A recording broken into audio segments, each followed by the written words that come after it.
द्विघात समीकरण को हम समझते हैं कि द्विघात समीकरण क्या चीज़ होती है। यहाँ से हम देखेंगे और इसको पूरे सरल तरीके से समझेंगे। द्विघात समीकरण क्या है? जो द्विघात समीकरण होती है, जिस समीकरण में चर x की उच्चतम घात 2 तो 2 हो तो उसे द्विघात समीकरण कहते हैं।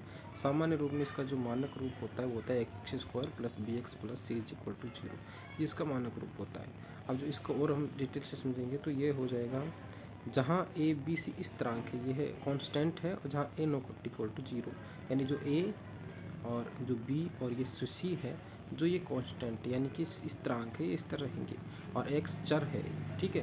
अब जो द्विघात समीकरण के मूल होते हैं यानी कि जो इसके रूट होते हैं, तो द्विघात समीकरण के रूट जो हम समझेंगे, तो द्विघात समीकरण के रूट क्या चीज़ होती है तो हम देखेंगे। द्विघात समीकरण को हल यानी कि सॉल्यूशन को मूल कहते हैं। द्विघात समीकरण का सूत्र, और द्विघात समीकरण का सूत्र होता है वो फॉर्मूला हम देखेंगे। किसी भी द्विघात समीकरण को हल करने का जो मुख्य सूत्र होता है वो होता है x is equal to minus b plus minus under b square minus 4ac बटा 2। ये जो द्विघात समीकरण का फॉर्मूला है, द्विघात समीकरण को हल करने का यानी एक्स को मान निकालने का फॉर्मूला है। इसके बाद हम देखेंगे यहाँ पर जो बी स्क्वायर माइनस 4ac है वो विच्छेदक या डिस्क्रिमिनेंट कहते हैं। विच्छेदक या डिस्क्रिमिनेंट या विविक्त कर कहा जाता है।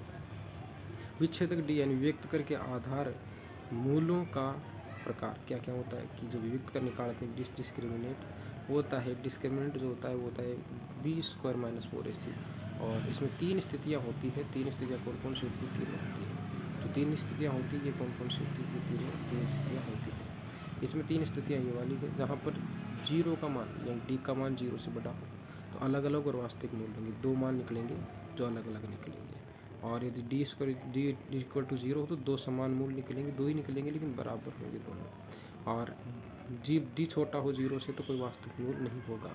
इस प्रकार से हम देखते हैं हल करने की जो विधियाँ होती है कौन कौन सी होती है। पहली होती है गुणनखंड विधि, यानी जो पहली विधि होती है गुणनखंड होती है। दूसरी सूत्र विधि होती है, और तीसरी पूर्ण वर्ग बनाकर हल करने की विधि होती है। इस प्रकार 3 विधियाँ होती है इसकी। इसको हम समझेंगे तो गुणनखंड विधि यानी कि फैक्टराइजेशन जो होता है वो जो होता है गुणनखंड विधि यानी गुणनखंड मेथड। उदाहरण A X square plus B 5x plus C is equal to 0 इसका उदाहरण है। इसका हमने गुणनखंड कर लिया। यहाँ पर x प्लस 2 और x plus 3 equal to 0, s equal to minus 2 और माइनस 3 है, और इस प्रकार से इसका जो ये गुणनखंड हो जाता है। इसके बाद दूसरी विधि सूत्र विधि यानी फॉर्मूला मेथड। सीधे ऊपर दिए गए सूत्र का प्रयोग करते हैं, यानी कि जो ऊपर जो दे रखा है यानी कि ये वाला जो सूत्र है इसी सूत्र का हम प्रयोग करेंगे। जो द्विघाती सूत्र है इस सूत्र का हम इसमें प्रयोग करेंगे। ठीक है। द्विघात सूत्र का इसमें हल करने की विधि में सूत्र विधि में प्रयोग। पूर्ण वर्ग बनाकर विधि, इसमें समीकरण को पूर्ण वर्ग बनाकर हल करते हैं, यानी कि पूर्ण वर्ग में बदल कर हल करते हैं। यानी कि इसमें एक सूत्र होता है, हम बता देते हैं सूत्र कौन सा होता है। इसको हल करने की जो सूत्र होता है वो होता है ए प्लस बी का होल स्क्वायर। इस सूत्र का प्रयोग किया जाता है। यहाँ पर इसमें लिख नहीं रखा लेकिन इसको सूत्र प्रयोग किया। उदाहरण समझे, ये समीकरण हमें दे रखा है x square plus 3x minus 2 equal to 0, जहाँ ए इज बराबर 2, बी बराबर 3 और सी बराबर 3 रख देंगे तो यहाँ पर यानी कि ए का मान जो है, ए का मान जो क्या होगा, जो ये ए का मान जो है ये वाला तो ए का मान है, ये वाला ए का मान है, ये बी का मान है और ये सी का मान, ये तीनों मान हो गए। यानी कि ये तो ए का मान है। देखो यहाँ पर हम देखते हैं ये ए का मान है ये वाला, और इसके बाद में सूत्र में रख कर हम इसको मान को देखेंगे तो सूत्र में से मान रखा है ए की जगह ये जो द्विघाती समीकरण है इस सूत्र में हमने रख दिया। ये वाला जो सूत्र है तो हमने देखा था माइनस बी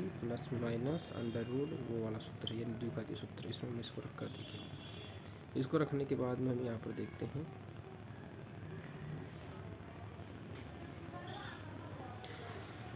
अब इसमें हम मान रखते हैं x बराबर 1/2 आता है, x बराबर -2 आता है। इसको कर लिएगा, और इसका निष्कर्ष लगता है द्विघात समीकरण का रूप होता है A X square plus B x plus C equal to 0 होता है। द्विघात समीकरण का जो रूप होता है ये इसका रूप होता है। इसके बाद में इसे हल करने के सूत्र होते हैं गुणनखंड सूत्र विधि।